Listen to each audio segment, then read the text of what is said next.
The movie begins with Terry Richmond, an African-American Marine Corps veteran, cycling into the town of Shelby Springs, Louisiana.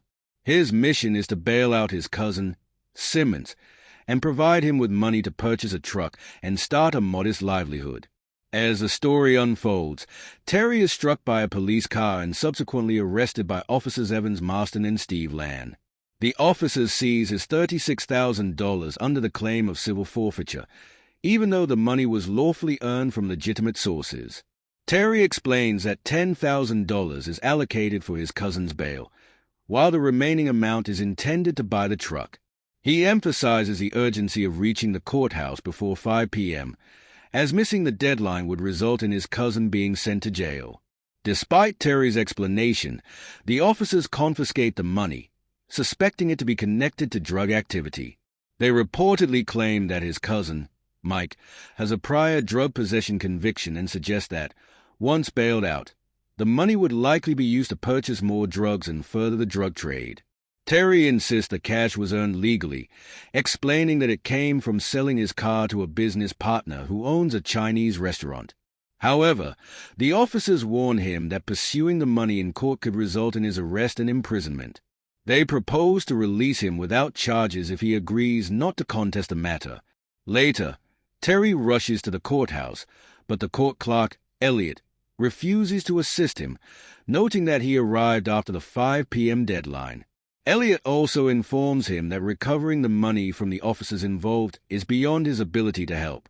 Another court assistant, Summer, steps in to assist Terry by preparing the necessary forms in case he can secure the $10,000 needed before Mike is transferred to state prison.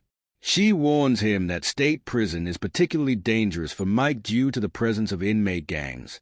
Summer explains that the civil asset forfeiture law was originally designed to target drug cartels, with the seized funds serving as discretionary money for the police chief. She also cautions Terry that recovering his money through legal action could take up to a year and would likely cost him twice the amount he lost. In response, Terry contacts his business partner, Liu, who agrees to send him another $10,000. The following morning, Terry visits a police station to report the theft of his money to a female officer named Jessica. While there, he is confronted by Officer Lann and Police Chief Sandy. Terry presents a receipt for the sale of his car, which Sandy photocopies. He then offers to drop the case if he is refunded $10,000, the amount needed to bail out his cousin. Sandy agrees and instructs Terry to return on Monday morning at 9 a.m. to collect the money. Jessica returns his receipts, and Terry leaves the station. Unable to afford a motel, he decides to camp in the woods near the town.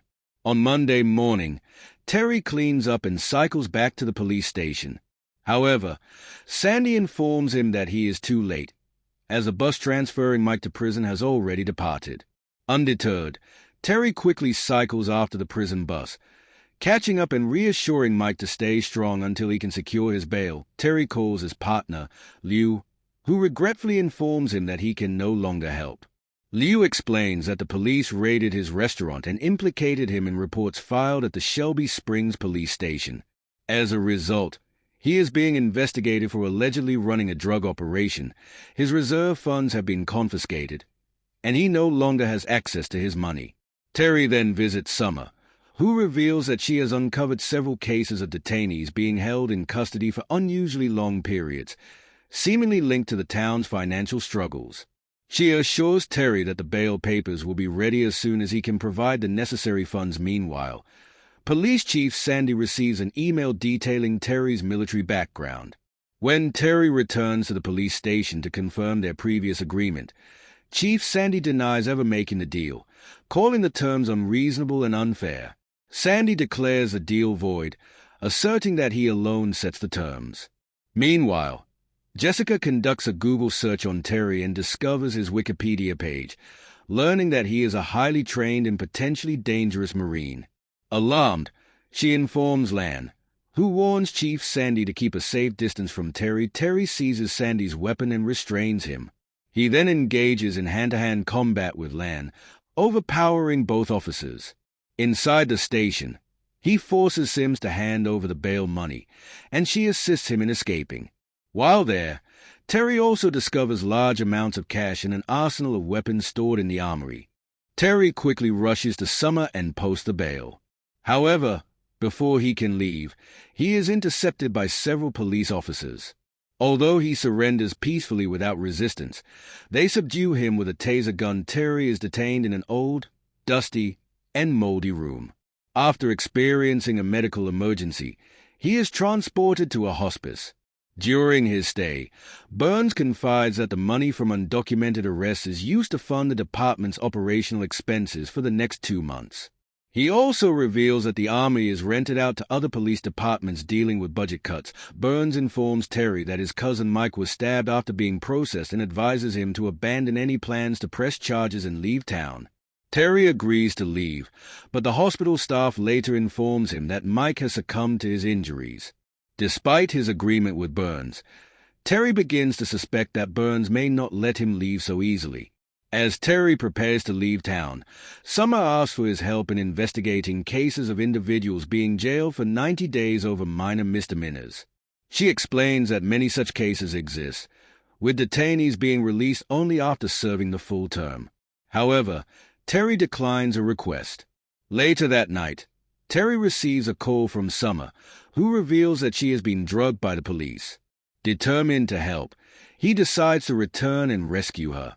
The next morning, Summer is ordered to take a urine test after her court supervisor is alerted to her history of drug abuse, putting her custody of her child at risk.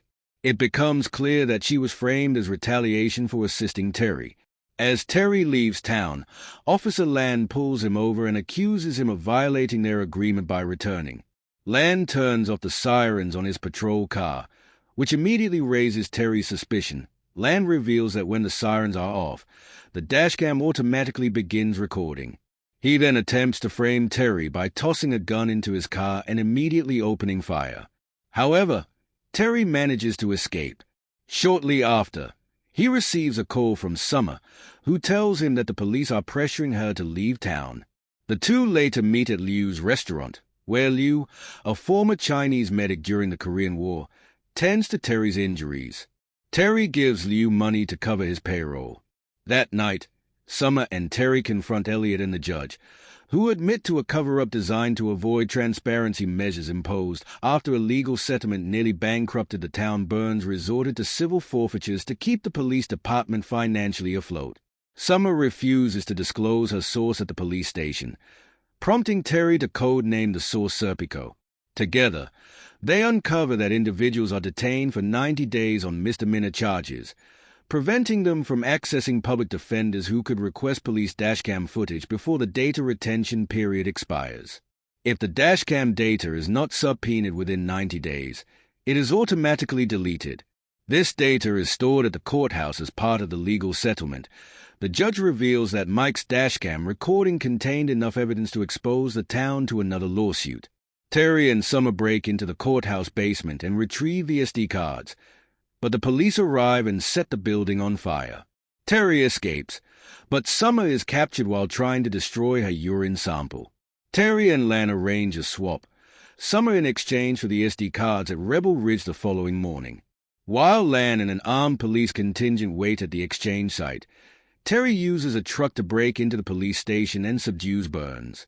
Believing Sims to be Serpico, the officer who provided information to Summer, Terry hands her a loaded gun.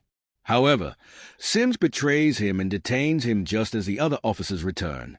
Lann destroys the SD cards and reveals that Summer is at risk of overdosing. Marston objects, which leads Terry to realize that Marston is actually Serpico. In response, Burns shoots Marston in the femoral artery, leaving him severely injured and bleeding out. Burns then orders the officers to kill Terry and flame him for Marston's death. However, Terry defeats the officers who approach, including Lann. Terry moves Marston to safety behind a police car, and Marston advises him to activate the police cruiser siren, which preserves the previous 3 minutes of dashcam footage. He then guides Terry through administering Narcan to save Summer's life.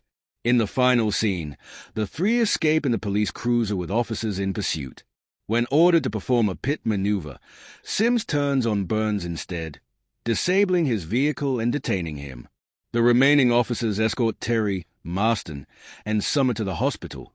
Reporting that state police are on their way, Marston and Summer are admitted for treatment, while Terry secures the incriminating dashcam footage and waits in the hallway.